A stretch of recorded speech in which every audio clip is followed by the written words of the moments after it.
I didn't lie when I said I was fine. That's the part that confuses people. I wasn't hiding a secret breakdown.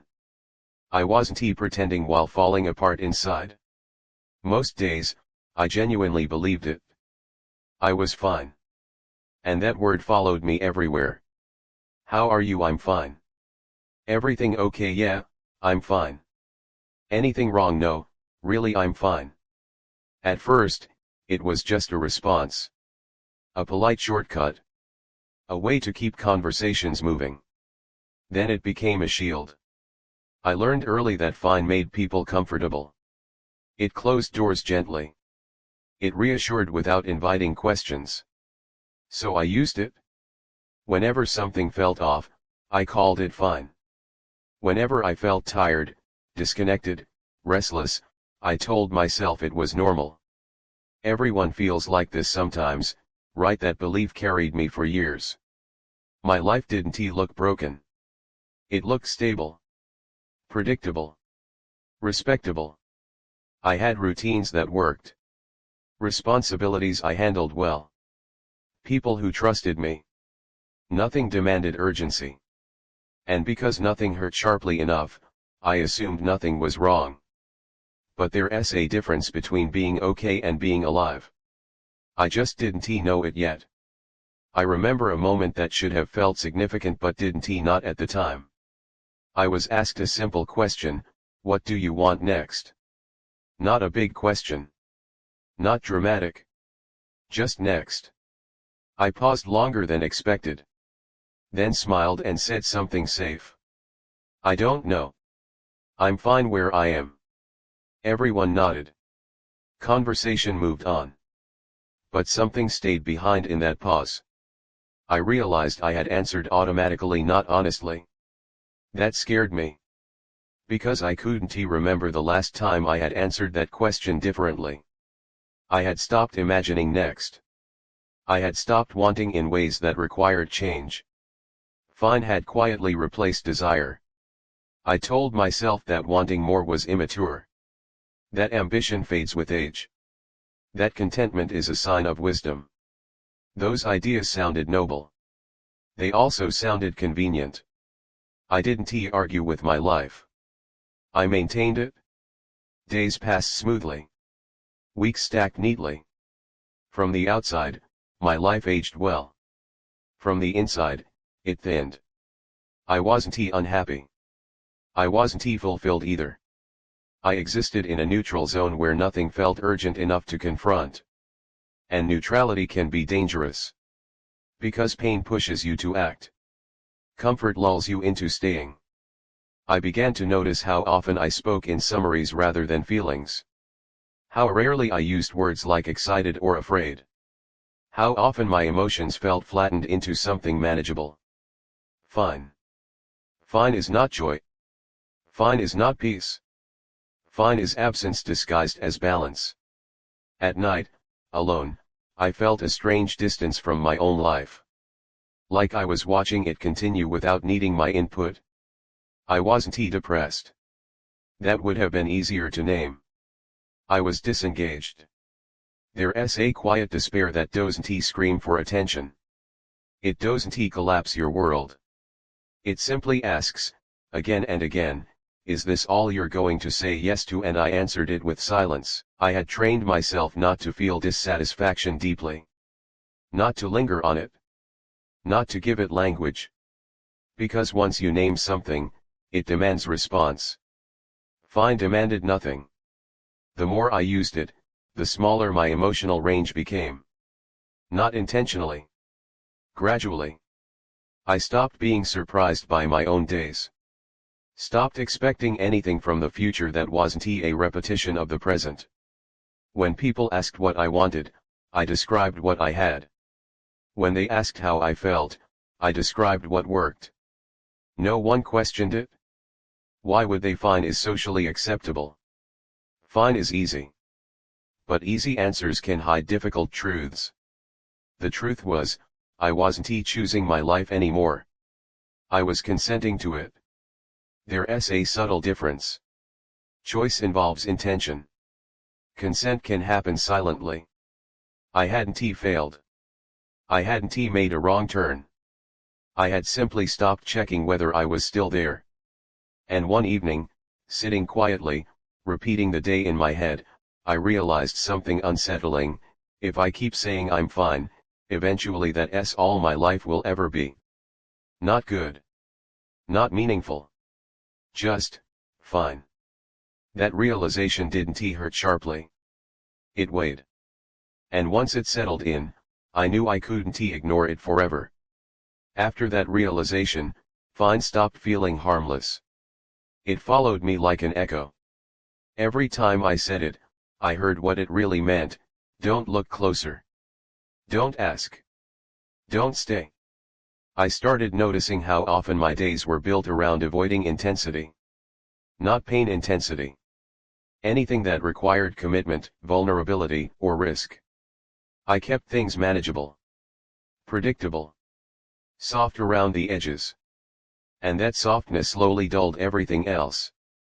The moral dilemma crept in quietly. If I continued living this way, nothing catastrophic would happen. I would remain functional, respected, stable.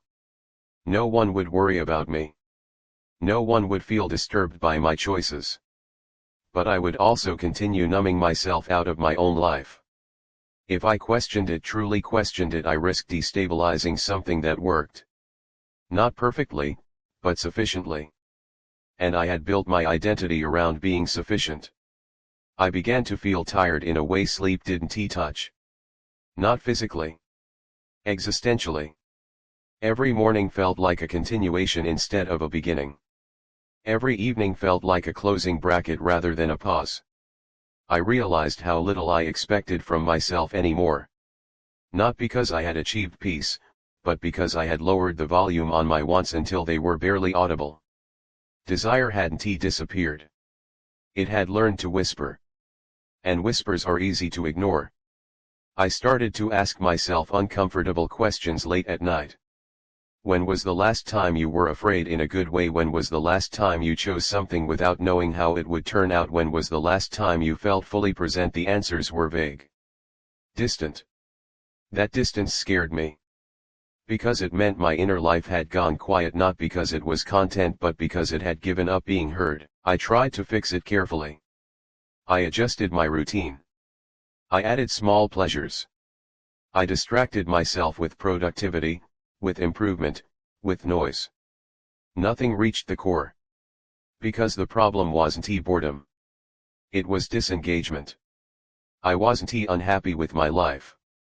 I was disconnected from it. I began noticing how defensive I felt when people spoke about change. About starting over. About leaving something behind. I labeled them impulsive. Unstable. Naive. But underneath that judgment lived fear.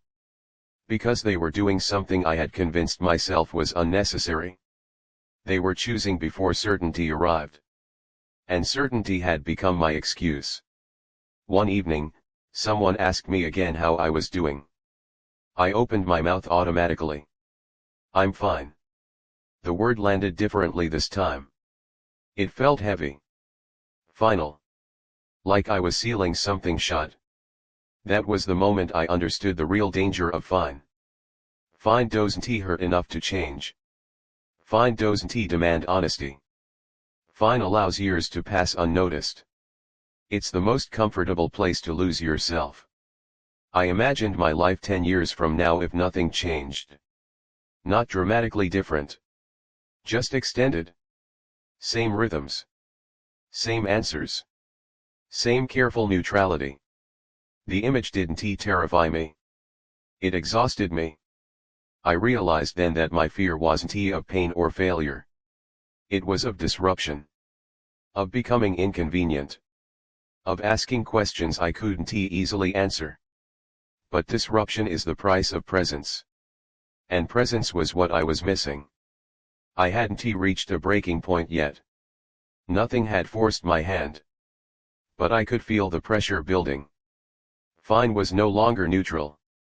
It was a decision. And I was making it every day. The longer I stayed there, the harder it became to imagine saying anything else. And that frightened me more than any dramatic collapse ever could. The first time I didn't say I'm fine, my voice hesitated.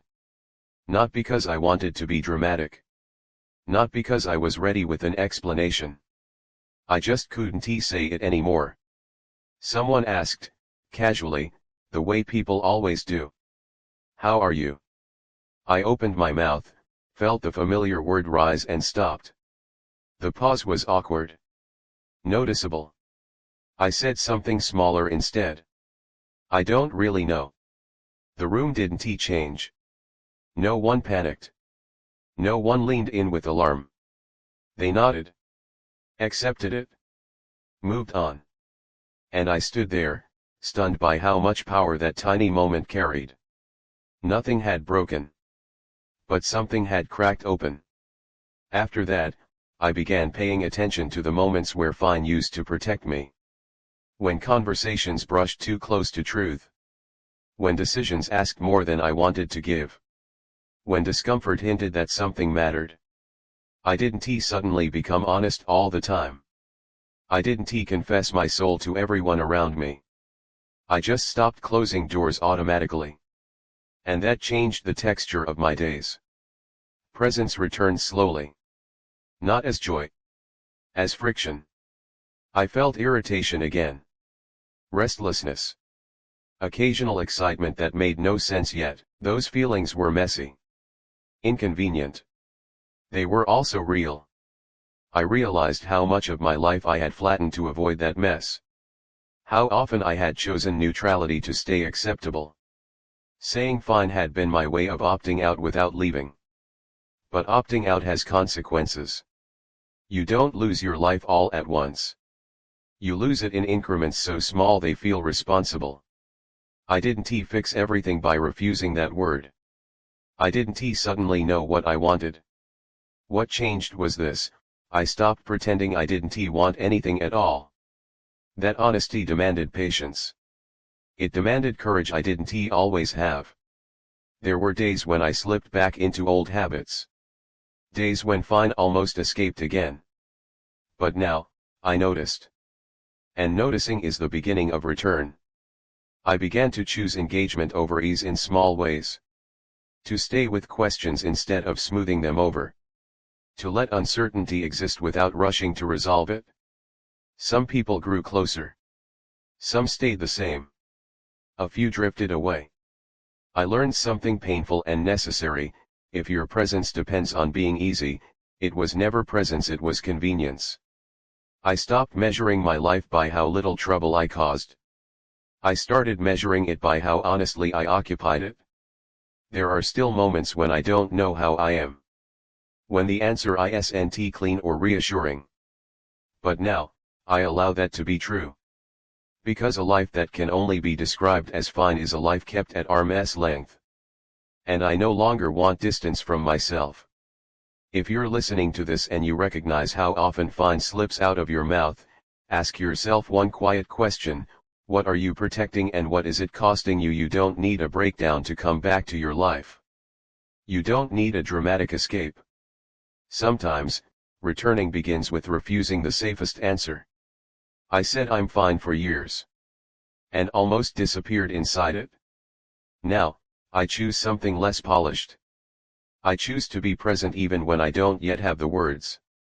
And for the first time, that feels like the beginning of a real life.